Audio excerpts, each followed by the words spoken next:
우리가 흔히 동남아라고 칭하는 나라들을 보면 대부분이 자기 나라 언어를 공용어로 가지고 있습니다. 태국은 태국어, 베트남은 베트남어, 말레이시아는 말레이시아어, 인도네시아는 인도네시아어를 사용하죠. 또한 라오스는 라오스어, 미얀마는 미얀마어를 사용합니다. 그런데 필리핀은 그렇지 않죠. 필리핀은 고유어인 따갈로그어를 사용하지만 공식적으로는 영어 역시 공용어입니다. 필리핀에서는 일상생활에서 접하는 안내문이나 간판, 홍보물의 대부분 영어를 사용하고 신문, 잡지를 비롯한 관청의 공문서도 따갈로그어보다는 영어를 더 많이 사용합니다. 서점에 있는 거의 모든 서적은 영어로 출간되고 영미권의 잡지나 책 역시 번역 없이 원문 그대로 출판되는 게 일반적입니다. 또한 필리핀 사람들이 만든 몇 편의 영화를 제외하고 영어 대사를 가진 영화들은 자막 없이 그대로 상영되고 있으며 많은 필리핀 가수들이 따갈로그어 대신 영어로 노래를 부르고 있습니다. 그리고 텔레비전 라디오에서 영어만을 사용하는 게 굉장히 흔한 일인데요. 자, 그렇다면 필리핀은 자기네 나라 언어 따갈로그어가 있음에도 불구하고 왜 영어를 사용하는 것일까? 물론 미국에 점령당한 역사가 있다고 하지만 우리나라도 일본 지배 받았지 않습니까? 그런데 지금 일본어 전혀 안 쓰죠. 우리는 1945년 일본으로부터, 필리핀은 1946년 미국으로부터 독립했습니다. 분명 독립 시기는 비슷한데 우리는 현재 일본어를 전혀 안 쓰고 필리핀은 여전히 영어를 공용어로 사용하고 있습니다.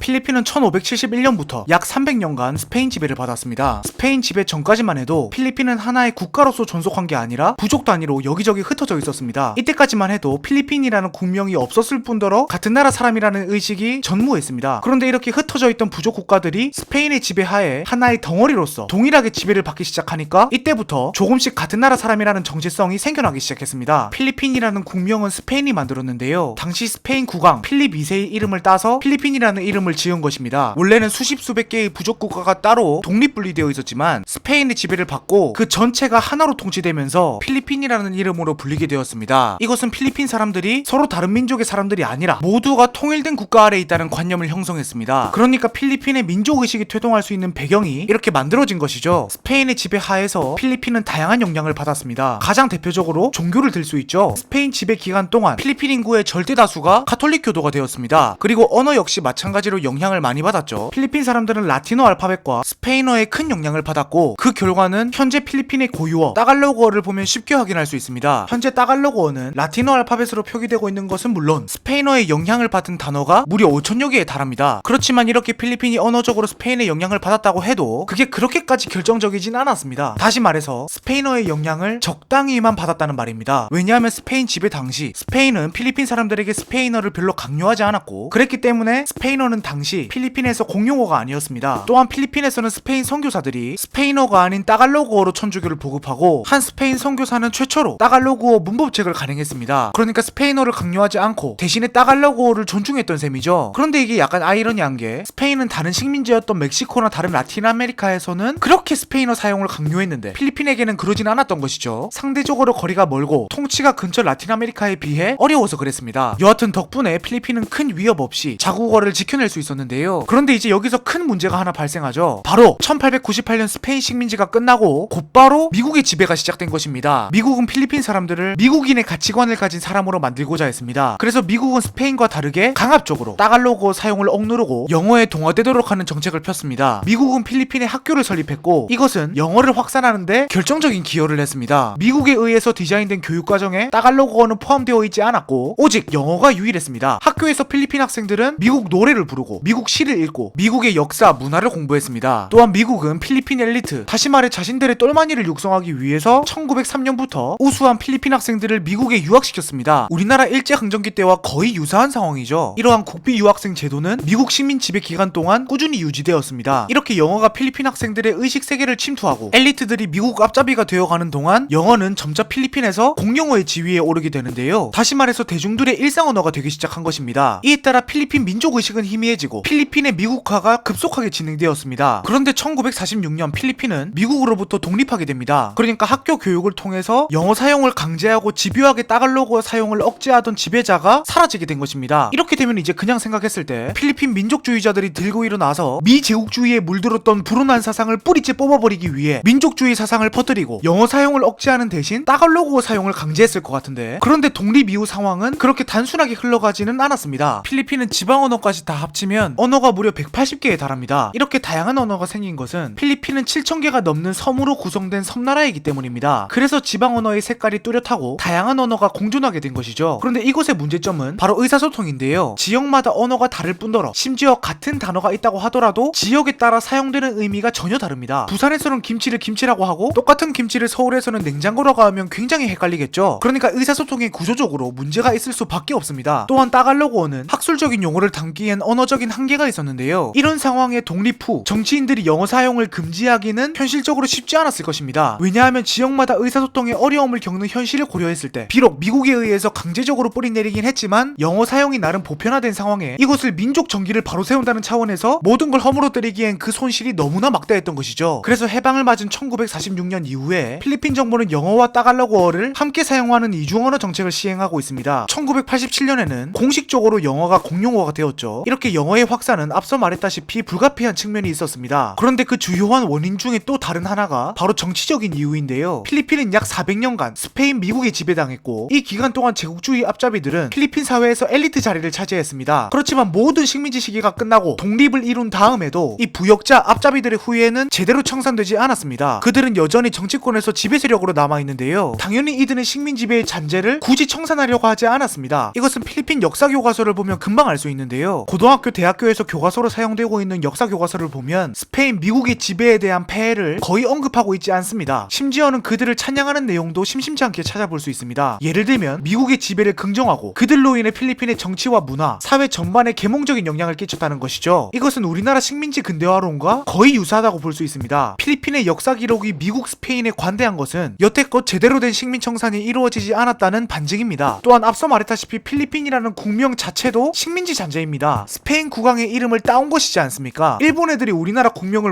이토 히로부미 공화국 이렇게 바꿨다고 하면 독립하고 나면 당연히 이름을 다른 걸로 바꿔야겠죠. 그런데 필리핀은 그런 과정이 전혀 없었던 것이죠. 그래서 이런 문제의식에서, 이런 맥락에서 과거 필리핀 대통령이었던 두테르테는 지금 국가명은 식민지 시대의 잔재라며 국가의 정체성과 가치를 대변하지 못한다 라고 말하며 과거 마르코스 전 대통령이 필리핀의 국명을 변경하려고 한 것을 옳은 행동이었다 라고 평가했습니다. 그러니까 이렇게 역사 서술에서도 지배당한 시기를 우호적으로 쓰고 국명도 바꾸지 않고 영어도 변동 없이 계속 사용하는 필리핀의 모습을 보면 식민 잔재가 제대로 청산되지 않았다는 걸 알 수 있습니다. 역으로 식민 청산이 제대로 안 됐기 때문에 영어가 더 쉽게 보편화가 될 수 있었겠죠. 오늘날 필리핀 정부는 세계에서 영어를 사용하는 세 번째 큰 국가가 필리핀이라고 자평하고 있습니다. 요즘 같은 글로벌 시대에 영어를 잘한다고 하는 것은 아주 큰 강점이고 떳떳해야 마땅하다고 생각하지만 필리핀 사람 입장에서 마냥 긍정할 수만은 없는 석연치 않은 구석이 여전히 남아있는 것 같습니다. 자, 오늘은 이렇게 필리핀에는 어떻게 영어 사용이 보편화되었는지 알아봤습니다. 혹시 알고 계시는 다른 지식이나 정보가 있으시다면 댓글을 통해서 공유해 주시면 감사하겠습니다. 감사합니다. 지식보부상이었습니다.